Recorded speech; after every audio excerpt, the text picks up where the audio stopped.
할렐루야. 주의 이름으로 이 거룩한 성일에 아버지 집에 나오신 여러분들 한 분 한 분 환영하고 축복합니다. 잘 오셨습니다. 우리 주님께서 이 자리를 이미 예비하시고 은혜 부어주실 줄 믿습니다. 시간마다 순서마다 우리 주님께서 우리의 마음을 받으실 줄 믿습니다. 그 마음으로 나아가시는 저와 여러분 되시기를 주의 이름으로 축원드립니다. 자, 오늘 우리 9월 첫째 주일입니다. 이 주일 주신 하나님 말씀 우리 함께 찾도록 하겠습니다. 오늘 말씀은 레위기 4장 1절부터 12절까지 말씀입니다. 레위기 4장 1절로 12절까지 말씀.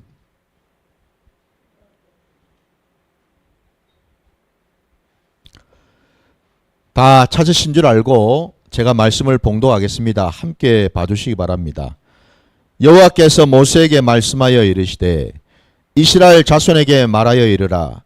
누구든지 여호와의 계명 중 하나라도 그릇 범하였으되 만일 기름 부음을 받은 제사장이 범죄하여 백성의 허물이 되었으면 그가 범한 죄로 말미암아 흠없는 수송아지로 속죄 제물을 삼아 여호와께 드릴지니 그 수송아지를 회막뭇 여호와 앞으로 끌어다가 그 수송아지의 머리에 안수하고 그것을 여호와 앞에서 잡을 것이요 기름 부음을 받은 제사장은 그 수송아지의 피를 가지고 회막에 들어가서 그 제사장이 손가락에 그 피를 찍어 여호와 앞 곧 성소의 휘장 앞에 7번 뿌릴 것이며 제사장은 또 그 피를 여호와 앞 곧 회막 안 향단 뿔들에 바르고 그 송아지의 피 전부를 회막 문 앞 번제단 밑에 쏟을 것이며 또 그 속죄 제물이 된 수송아지의 모든 기름을 떼어낼지니 곧 내장에 덮인 기름과 내장에 붙은 모든 기름과 두 콩팥과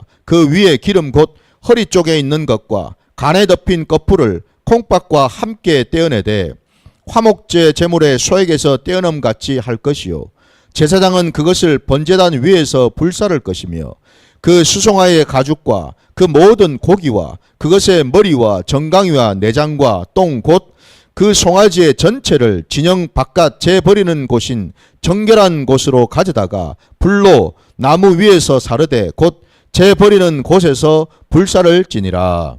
아멘.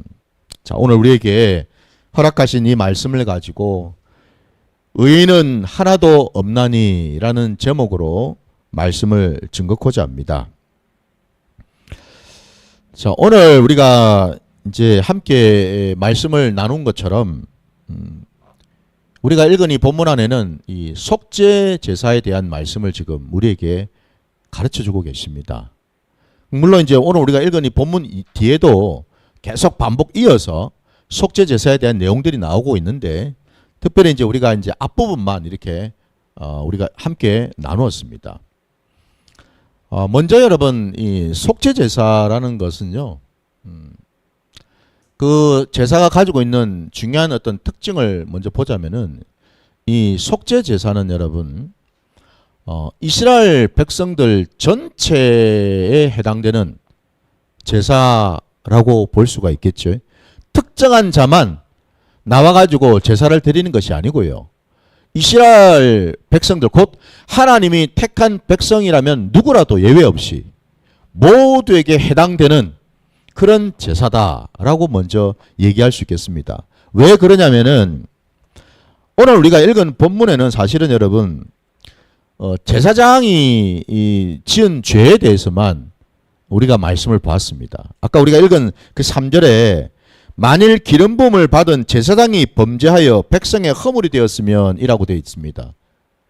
그럼 우리가 읽은 본문에는 특별히 그 제사장이 그 지은 허물, 그 죄에 대해서만 이 속죄 제사를 지내는 내용을 우리가 보았지만 사실 그 뒤에 보면은 다른 모든 자들의 그 이 속죄 제사에 대한 내용들이 다 담겨 있거든요.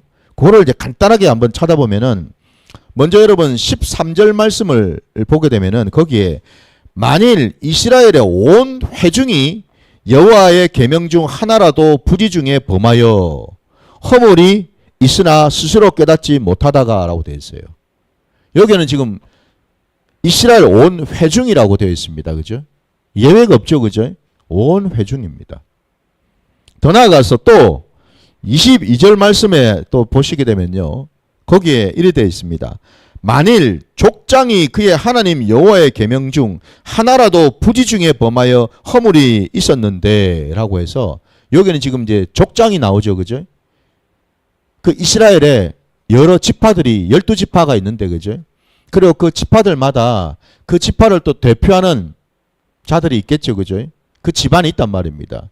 거기에 다 족장들을 세웠겠지요. 여기에 지금 족장들이 또 죄를 지었을 때를 얘기하고 있습니다. 자, 마지막으로 27절 말씀을 또 한번 보겠습니다. 27절 말씀에 보면은 만일 평민의 한 사람이 여호와의 계명 중 하나라도 부지 중에 범하여 허물이 있었는데 라고 되어 있습니다. 여기에는 평민 중 한 사람이라고 되어 있습니다. 그러니 여러분 보십시오.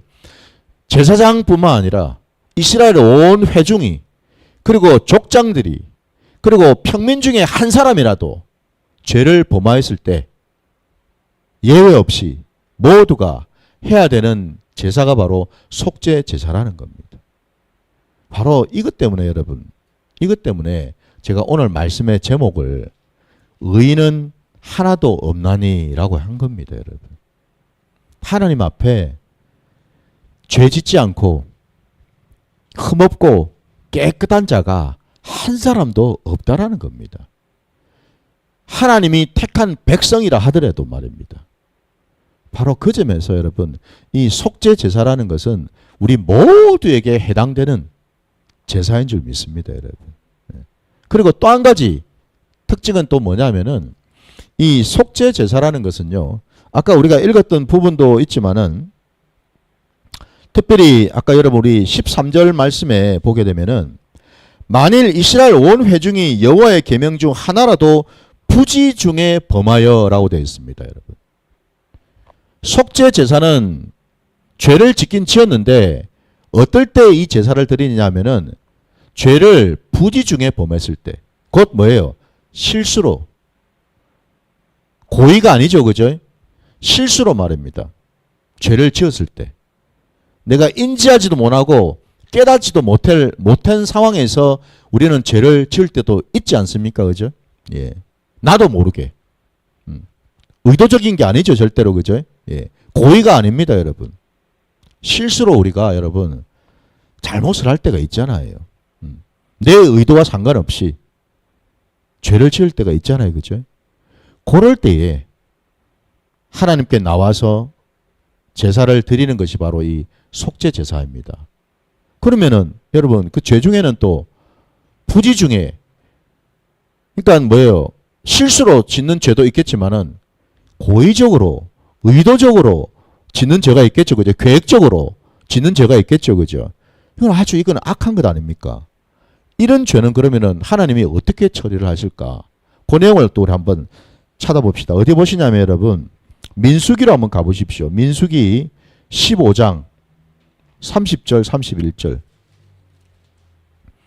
레위기 그 다음에 민수기로 가셔서 15장입니다. 30절 31절 말씀입니다. 민수기 15장 30절과 31절 말씀입니다. 자, 함께 봐주시기 바랍니다. 본토인이든지 타국인이든지 고의로 무엇을 범하면 누구나 여호와를 비방하는 자니 그의 백성 중에서 끊어질 것이라. 그런 사람은 여호와의 말씀을 멸시하고 그의 명령을 파괴하였은즉 그의 죄악이 자기에게로 돌아가서 온전히 끊어지리라. 아멘. 여러분 어떻습니까? 방금 우리가 이 민수기 말씀에 의하면은 고의로 죄를 지었을 때를 말합니다. 의도적으로 알면서 계획적으로 죄를 짓는 걸 말하죠. 이럴 때는 하나님의 판단은요. 백성 중에서 완전히 끊어진다라고 말씀. 무서운 말씀이죠. 그죠? 백성 중에서 완전히 끊어내라고 말씀합니다. 왜? 그 자는 하나님의 말씀을 알면서도 순종하지 않았고 하나님의 말씀을 알면서도 의도적으로 죄를 범했고 그 말씀을 어겼다라는 겁니다. 알면서도. 그러니까 아까 그 말씀에 보니까 뭐라 되어 있습니까?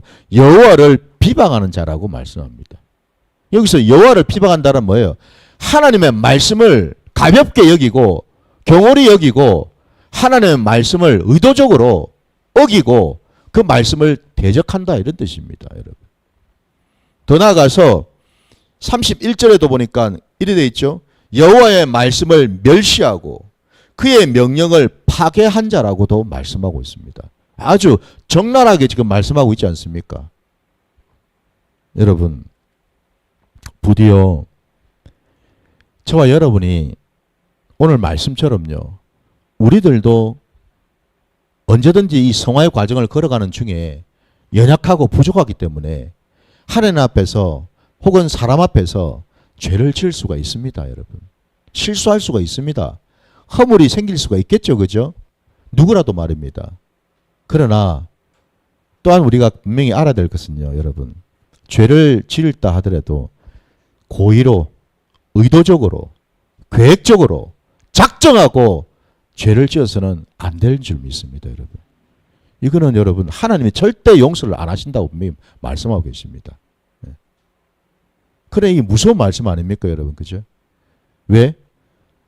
여러분도 아시는 것처럼 이 대한민국에 여러분 특별히 전 세계적으로도 대한민국의 교회를 다니고 있는 사람들처럼 말씀 많이 아는 교인들이 있습니까 여러분?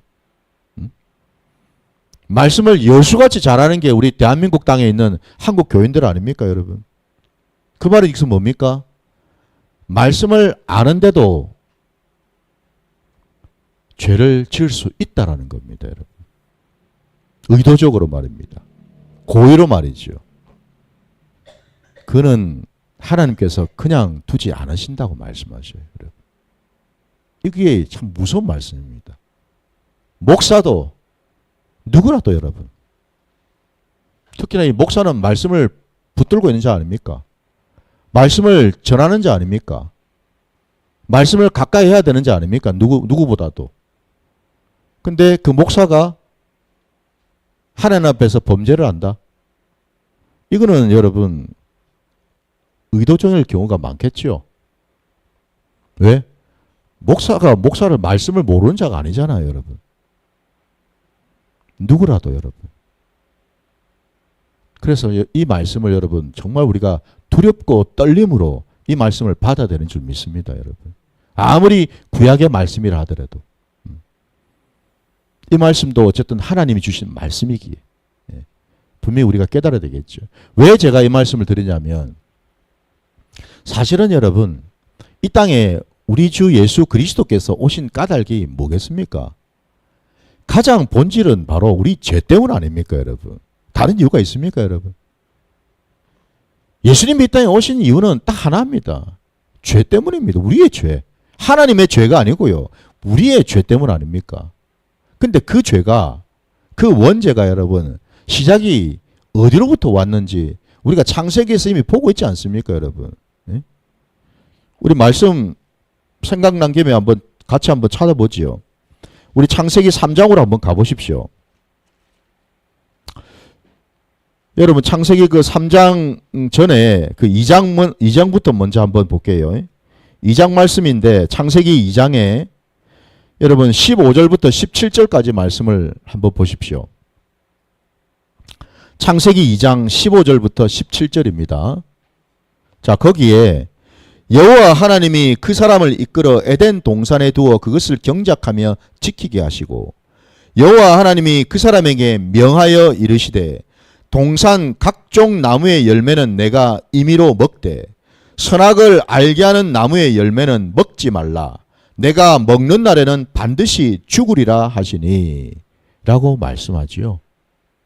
사실 지금 이 17절에 나오는 선악을 알게 하는 나무 열매는 먹지 말라. 내가 먹는 날에는 반드시 죽으리라. 이게 뭐예요? 우리 첫사람, 사람에게 주신 최초의 명령이시죠. 그죠? 최초의 하나님의 말씀이었습니다. 율법의 말씀이었어요. 이게 바로. 최초의 말씀. 근데 이 처음 주신 이 명령의 말씀을 그 첫사람이 어기지 않았습니까? 그죠? 근데 그 어긴 것이 여러분 부지간에 어겼나요? 실수로 어겼습니까? 자, 우리 확인해 볼까요? 자, 우리 창세기 3장으로 가셔가지고요. 1절부터 한번 보겠습니다. 3장 1절부터, 창세기 3장 1절부터. 그런데 뱀은 여호와 하나님이 지으신 들짐승 중에 가장 강교하니라. 뱀이 여자에게 물어 이르되 하나님이 참으로 너희에게 동산 모든 나무의 열매를 먹지 말라 하시더냐? 여자가 뱀에게 말하되 동산 나무의 열매를 우리가 먹을 수 있으나 동산 중앙에 있는 나무의 열매는 하나님의 말씀에 너희는 먹지도 말고 만지지도 말라 너희가 죽을까 하노라 하셨느니라. 자, 여러분, 뱀의 유혹에 넘어간 이 여자 첫사람, 이 여자 하와가 뱀의 말을 듣고 그 질문에 어떻게 반응을 했는지 우리가 방금 보았습니다. 거기에 이 여자가 분명히 대답하기를 하나님께서 동산에 있는 나무 열매는 먹을 수 있는데 대신에 동산 중앙에 있는 나무 열매는 먹지도 말고 만지지도 말라 말씀하셨다 라고 되어 있어요. 설마네 여러분, 첫사람 아담이 자기 부인인 하와에게 하나님이 하신 말씀에다가 더 첨가를 해가지고 이런 얘기를 했겠습니까? 아니겠죠, 그죠? 근데 왜 하와는요? 분명히 하나님의 그 첫 번째 명령의 말씀 속에는 먹지 말라라고만 되어 있었고, 그죠? 먹는 날에는 너희가 정녕 죽으리라 말씀하셨는데 그 말씀을 있는 그대로 뱀에게 얘기하지 아니하고 이 하와는 거기다가 자기 생각, 자기 마음을 덧붙여가지고 먹지도 말 뿐더러 만지지도 말라고 말씀하셨다라고 전하지 않았습니까? 그죠? 그렇게 대답을 하고 있습니다. 여기에서 우리가 알 수 있는 것이 뭐겠습니까? 첫사람 하와는요, 범죄를 할 때에 의도적으로 범죄를 저질렀다라는 겁니다. 계획적으로요. 하나님의 말씀을 비틀어 가지고요. 자기 생각을 집어넣어 가지고요. 의도적으로 하나님에 대한 불만, 불평, 의심이 있어 가지고 그것을 그대로 하나님의 말씀에다가 자기 불평, 불만까지 섞어 가지고 덧붙여서 뱀에게 얘기를 했다라는 거죠. 이게 결국 뭐죠? 이거는 여러분 의도적인 죄입니다. 실수로 한 죄가 아니에요. 의도적으로 작정하고 이 하와는 하나님 앞에서 죄를 지었다라는 거예요, 여러분. 뿐만 아니라 여러분, 아담 같은 경우에 어떻습니까? 결국 아담도 같이 먹었습니다. 물론 최초의 원인 제공은 하와가 했지만은 어쨌든 아담도 같이 먹었으니까 공범이 된 것 아닙니까? 그죠? 그리고 사실은 하나님이 첫사람 아담에게 분명히 말씀을 주셨지 않습니까? 그죠? 예. 그 말씀을 받은 자 아담이 함께 공범이 되고 난 다음에 하나님께서 그 아담을 불러서 왜 그것을 먹었냐라고 했을 때에 그가 정말 고의가 아니라 실수로 부지 중에 먹었다라면은 그가 해야 될 반응이 어떨까요? 아이고 하나님, 저희가 잘못했습니다. 하나님은 분명히 먹지 마라 하셨는데 저희가 먹었네요. 하나님 어떡합니까? 용서해 주십시오. 이런 반응을 해야 되는데 아담은 하나님의 그 질문에 곧장 뭐라고 반응을 했습니까? 하나님이 내게 붙여주신 저 여자 때문에 내가 먹은 거 아닙니까? 책임을 회피하고 있죠, 그죠? 뭘 의미합니까? 아담도 죄를 짓고 나서 나름대로 이렇게 생각을 했다라는 겁니다, 여러분. 이게 여러분, 인간의 첫사람 아담과 하와가 지은 죄의 실체라는 겁니다, 여러분. 그건 뭐죠? 하나님 앞에 사람은요, 제일 첫 번째로 지은 죄가요, 실수로 죄를 지은 게 아니라 굉장히 의도적으로 죄를 지었다라는 겁니다. 의도적으로. 이게 바로 원죄라는 겁니다, 여러분. 우리가 아시는 대로 죄도 여러분, 원죄가 있고 자범죄가 있습니다. 그죠? 예. 자범죄는 우리가 일상에서 부지불식간에 지은 죄들이 있습니다, 여러분. 우리가 연약함 때문에. 근데 원죄라는 것은 여러분, 방금 제가 말씀드린 것처럼 이거는 부지간에 지은 죄가 아니라 여러분, 의도적으로 하나님의 말씀을 어긴 것이죠, 이거는. 왜? 내 안에 하나님 말씀에 대해 거역하고자 하는 불만과 불평과 의심이 이미 있었다라는 거거든요. 그게 고스란히 뭐예요? 말을 통해서 이게 나간 거 아닙니까? 그죠? 예. 이건 의도적인 죄죠. 바로 이게 원죄의 실체입니다, 여러분. 인간은 작정하고 하나님의 말씀을 어겼다라는 거죠, 여러분. 하나님의 말씀을 멸시했다라는 겁니다, 여러분. 예. 그러니 아까 우리 하나님 말씀대로라면은, 민수기 말씀대로라면 첫사람 하와와 아담은요, 죽어 마땅한 자들 아닙니까? 진짜로 완전히 끊어져야 될 자들 아닙니까? 사라져야 될 자들 아닙니까? 그죠? 근데 하나님께서는 참 감사하게도 그들을 죽이지를 않으셨어요. 그들을 에덴 동산에서 쫓아내셨지만 죽이지는 않으셨습니다, 여러분. 이게 하나님의 은혜이지요, 여러분. 은혜입니다. 왜 안 죽이셨을까요? 하나님은 아셨거든요. 뭔 말입니까? 사람은 연약한 존재라는 것. 티끌과 같은 존재이니까 참으로 연약할 수밖에 없고, 연약한 존재라는 것은 또 다르게 표현하면 뭡니까? 사람은 죄를 지을 수 있는 존재이고, 더 나아가서 안타깝게도 그 죄를 해결할 수 있는 능력이 없는 존재라는 것을 하나님은 아셨거든요, 여러분. 그래서 아담과 하와를 죽이지 아니하시고 그냥 쫓아내셨고요. 대신에 누구를 죽이셨습니까? 당신의 독생자 아들, 하나님이시고 하나님의 아들 되시고 메시아 그리스도 되시는 그 예수를 이 땅 가운데 사람의 모습으로 보내셔가지고 그 예수를 십자가에 매달아서 죽이신 것 아닙니까, 여러분? 하나님은 이렇게 일을 하신다라는 겁니다, 여러분. 사실 죽어 마땅한 자는 하나님이 아니고 사람인데, 우리 하나님의 구원의 경륜 속에서는 뭐예요? 사람에게 그 죄를 다 전가하지 아니하시고 그 죄를 묻지 아니하시고 오히려 뭐예요? 하나님 당신이 사람들 보는 앞에서 죄인의 모습으로 오셔가지고 십자가에 달려서 처참한 죄인의 형틀에 매여가지고 죽도록 하셨다라는 사실이죠, 여러분. 이게 여러분, 저와 여러분이 믿고 있는 기독교 신앙이고요. 그래서 우리가 믿는 기독교 신앙이 바로 뭐예요? 은혜의 신앙일 수밖에 없다라는 겁니다, 여러분. 하나님께서 우리의 모든 죄를 하나부터 열까지 다 속속들이 다 찾아내가지고 그 하나하나마다 여러분 다 심판하시고 다 정죄하시고 징계하신다면 여러분, 이 세상 천지에 살아남을 인생이 어디가 있겠습니까, 여러분? 하나님 앞에서는 모두가 죄인인데 의인이 하나도 없다고 분명히 말씀하셨는데, 그래서 그 원죄를 사람은 감당할 수 없기 때문에 하나님이 대신 감당해 주셨다라는 겁니다.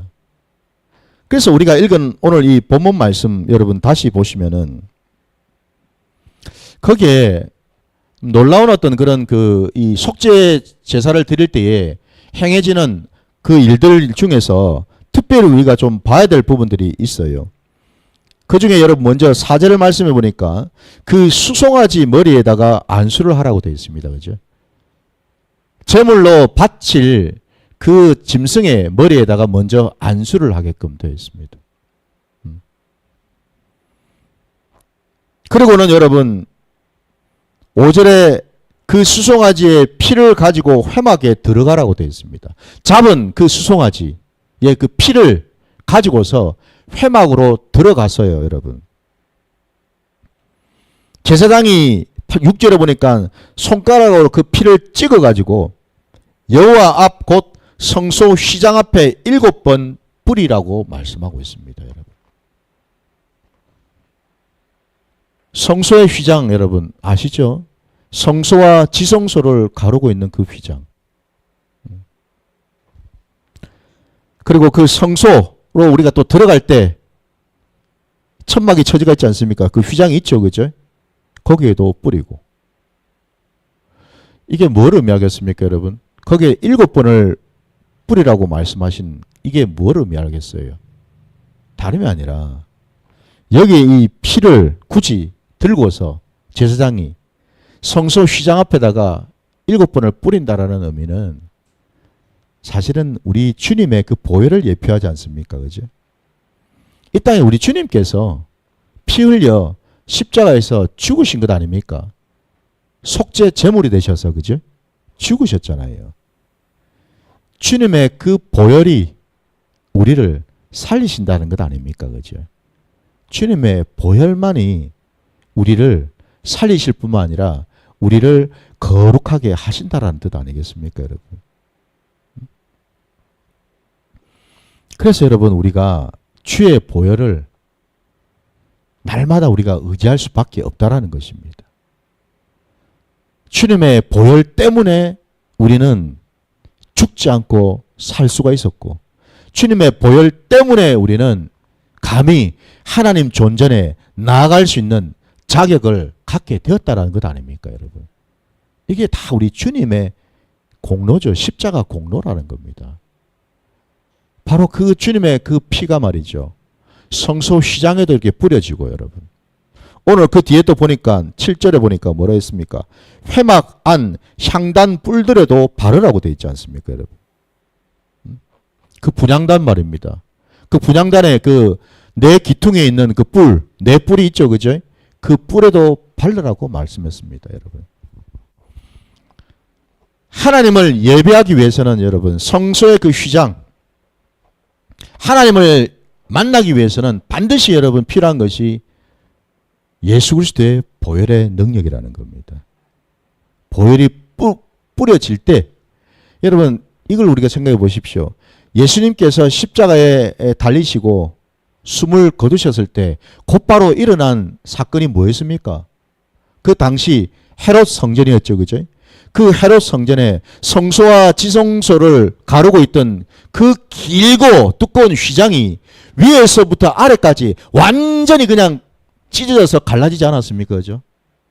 바로 그거를 지금 말씀하고 있는 거죠. 이게 지금. 여러분.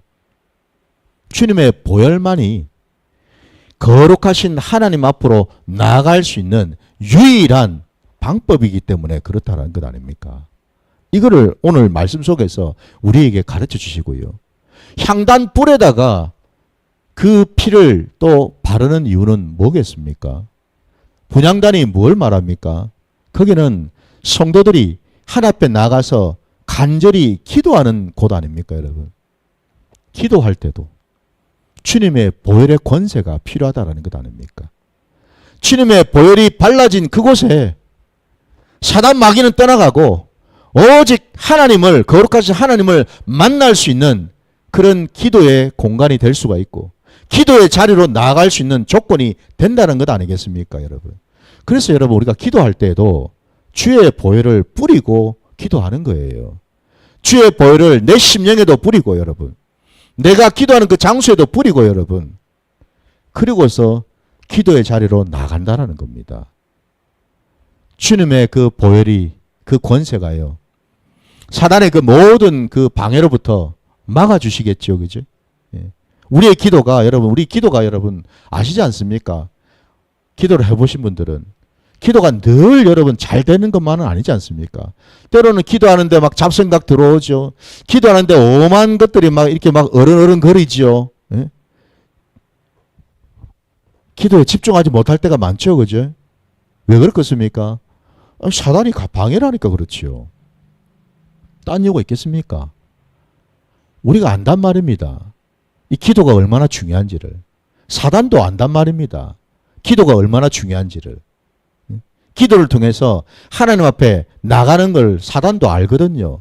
하나님과 만난다라는 걸 사단도 알거든요. 그러니 여러분, 사단이 그냥 있겠습니까 여러분? 기도하는 곳곳마다 찾아다니면서 방해를 놓지 않겠습니까? 그럴 때에 기도하는 자가 반드시 해야 될 일이 주님의 보혈의 권세를 의지해야 되는 줄 믿습니다, 여러분. 이걸 우리에게 지금 말씀으로 깨닫게 해주신다라는 거예요. 바로 이것 때문에 여러분, 우리가 아버지 앞에 온전히 나가서 우리를 드림으로써 우리 아버지께서는 우리의 그 모든 허물들을 용서해 주시는 줄 믿습니다. 주님 때문에. 나 때문에 아닙니다, 여러분. 주님 때문에. 우리 모두는 이걸 깨달아야 됩니다. 우리가 지금 하고 있는 그 모든 것들은 주님의 권세 아래에 있고 주님의 그 중보 기도 때문에 우리는 지금 이 자리에 있다라는 사실을요. 내가 여러분 뭐를 열심히 하고 내가 뭘 잘 지키고 뭐를 잘 해가지고 하나님 앞에 우리가 온전히 서는 것이 아니고 여러분, 우리가 하나님 앞에 설 수 있는 유일한 이유는 내가 예수 그리스도를 붙들고 의지했기 때문에 하나님이 우리를 받으시는 줄 믿습니다, 여러분. 이게 우리 신앙입니다. 그래 여러분, 우리가 예수를 놓치고 우리가 신앙생활을 할 수가 있을까요? 불가능합니다, 여러분.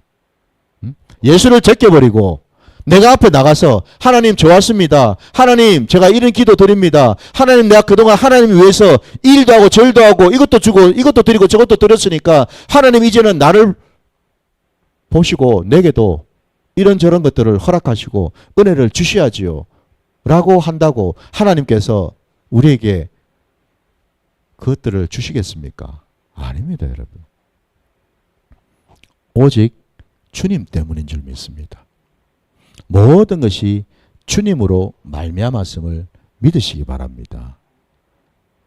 내가 모든 것들을 행할 수 있는 것은 오직 내게 능력 주시는 자 안에서 가능한 줄 믿습니다. 그게 바로 우리 주님이시지 않습니까? 주님의 그 보혈의 권세를 우리는 의지하기 때문에 나가게 된다라는 거지요. 여러분, 오늘 이 속죄 제사가 왜 우리에게, 이 신약시대 우리에게 참으로 중요할 수밖에 없느냐 하면 여러분, 성경 66권을 통틀어 가지고 보게 되면 여러분 딱 두 가지로 갈라집니다. 하나는요, 하나님의 일하심과 하나님의 그 성품을 이 성경 말씀을 통해서 우리에게 보여주십니다. 하나님은 의로우신 분이시다라는 겁니다. 하나님은 공의로우신 분이시죠. 하나님은 신실하신 분이시고요. 하나님은 자비하신 분이시고요. 하나님은 여러분 죽어 마땅한 자들까지도 하나님의 뜻은요, 그가 돌이켜서 돌아오기를 원하시는 그분이 바로 우리 하나님이시라는 것을 성경 66권을 통해서 우리에게 보여주시거든요. 그럼 또 다른 하나의 방향은요, 성경에 나오는 하나님 앞에 서 있는 모든 인생들은 하나같이 다 뭐예요? 불완전할 수밖에 없고 죄를 지을 수밖에 없는 죄인들일 뿐이라는 사실입니다, 여러분. 하나님 한 분만 의인이시고 하나님 앞에 있는 모든 그 인생들은 다 죄인일 수밖에 없다라는 것을 성경은 우리에게 보여주신다 이 말입니다, 여러분. 그래서 의인이 없는 것입니다, 여러분. 의인이 없어요. 그만큼 여러분, 우리 사람 편에서 본다면은 이 죄의 권세가요, 너무너무 크다라는 겁니다, 여러분. 이 죄의 권세가. 하나님을 대적할 만큼, 하나님 말씀에 불순종할 만큼 이 죄의 권세가 너무너무 크다라는 거예요, 여러분. 그 죄의 권세가 뭘까? 여러분, 우리 이사야 말씀 한번 찾아봅시다. 이사야 59장으로 한번 가보세요. 이사야 말씀입니다. 이사야 59장요. 1절과 2절 말씀.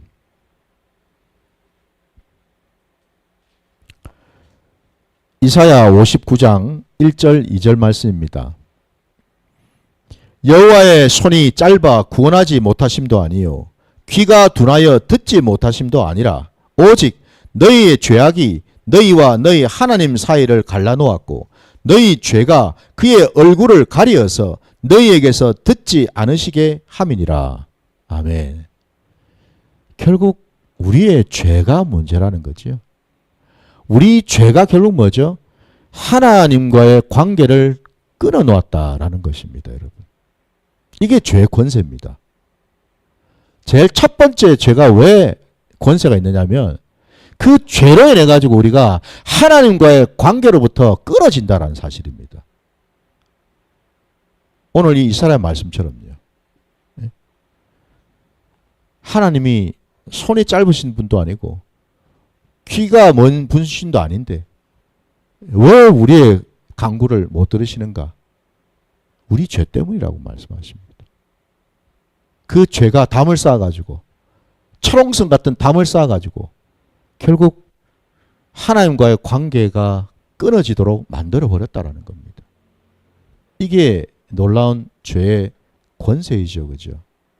그 다음에 또 한 가지 여러분, 이 죄의 권세는 뭐가 무섭냐면은 죄는 여러분 전념성이 있습니다. 죄는 사방을 오염시킨다라는 겁니다. 여러분. 전염성이 있어요. 광야에 여러분 나온 이스라엘 백성들 한번 보십시오.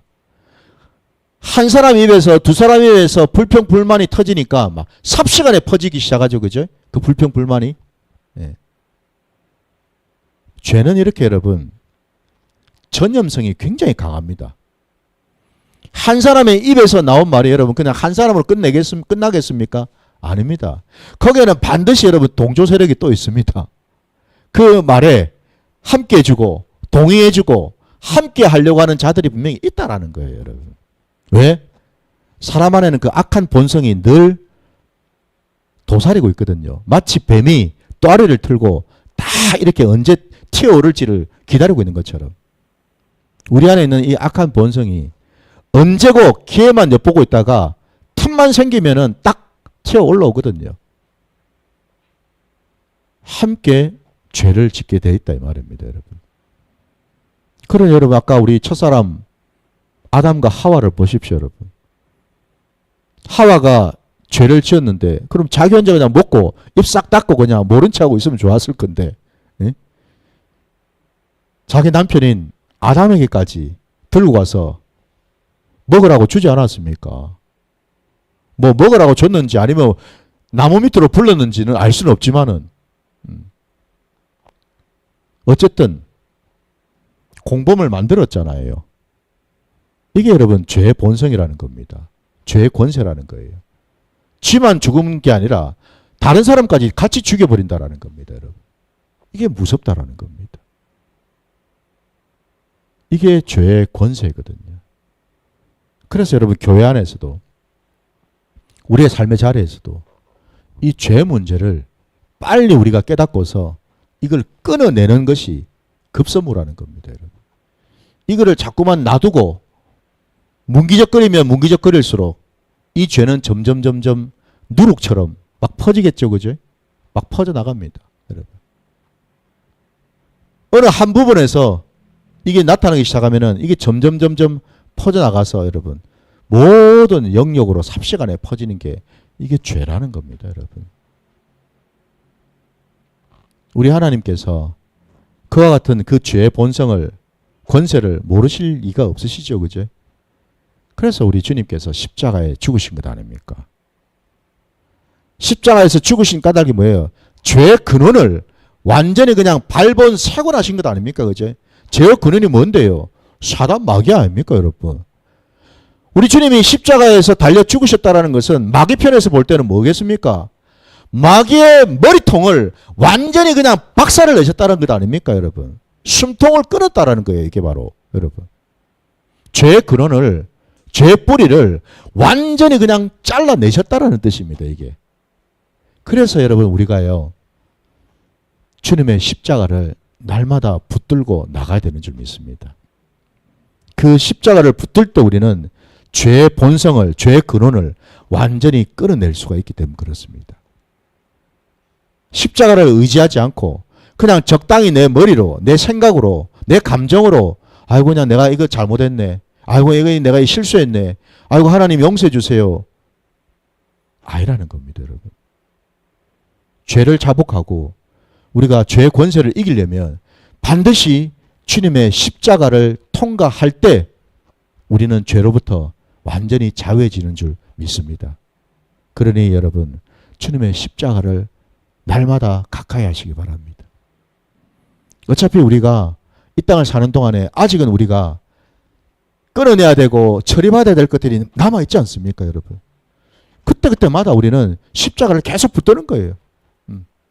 그러면은 마침내 그 십자가의 그 권능으로, 권세로 우리는 그 죄의 권세까지 다 끊어내고 이겨서 우리가 하나님이 기뻐하시는 그 장성한 분량에까지 나가게 되는 줄 믿습니다.